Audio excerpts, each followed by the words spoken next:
Good evening, I hope everyone's well today. Thank you for watching, it is appreciated. Keir Starmer has managed to alienate the entire country. The only people that are not against the Prime Minister now are the champagne socialists in the London bubble, the well-off unions and the teachers. They all got pay rises and nobody else is down for this Prime Minister. He is the worst, and I'm going to go through a few things. There's been a strike all over the country today. A lot of patriots all over the country going to major cities and making their voices heard, and their message is clear. Two-tier Keir has to go and call a general election. Those two things aren't linked. The Prime Minister can go without calling an election. We know this from the last Parliament, and it's happened in the press. Tony Blair, Gordon Brown, etc. So the Prime Minister doesn't need to call an election. Most people would want it, but that's not going to happen. Now, as a matter of course, the Deputy Prime Minister would step in, which is Angela Rayner. Alright?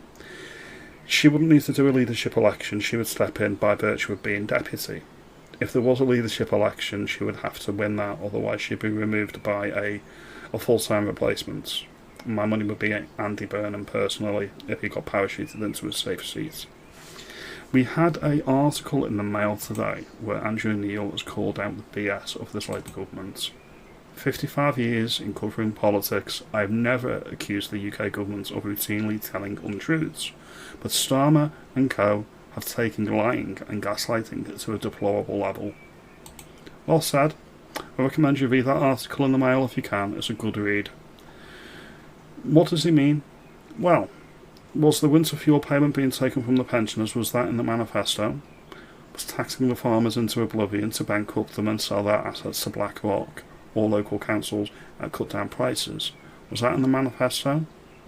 Was increasing boat crossings in the manifesto from Calais into Britain to live on our benefits? No, I don't think it was.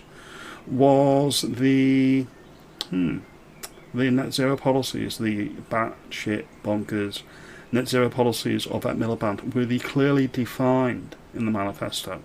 I don't think they were. And then you look at this one, the Labour Party put this out earlier this week on X.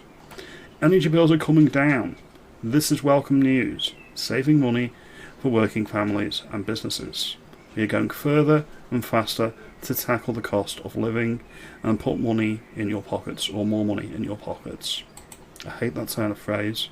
The money is already in my pocket. You're the one removing it through your bonkers policies like net zero, the green levy on energy bills, shutting down North Sea oil and gas.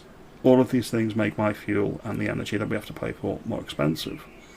He was called out on X. He was called out by Community Notes. Community Notes state, in July 25, energy prices are going to be 10% higher than they were in the same period last year. This means that the cap is 152 quid more than it was last year. This is what Andrew Neil means when he says the Prime Minister lies. He's not being honest and he's not being transparent. Now, there's more transparency that is needed, and there's more things that need to be in place. I'm still on the fence whether I want two-tier to go. Obviously it's the worst, but I am concerned that someone more competent would get in. Rayner's not that competent, but the press is bigging her up for some reason, because they want Keir Starmer gone. You've got the lefty activists on the TV, all over the TV, Talk TV, GB News, even on the BBC. None of them are happy with Starmer, and all of them are openly saying that he's not going to be fighting the next election. Now, if you like this video, give me a thumbs up, give me a like and subscribe. I will see you in the next one later on today.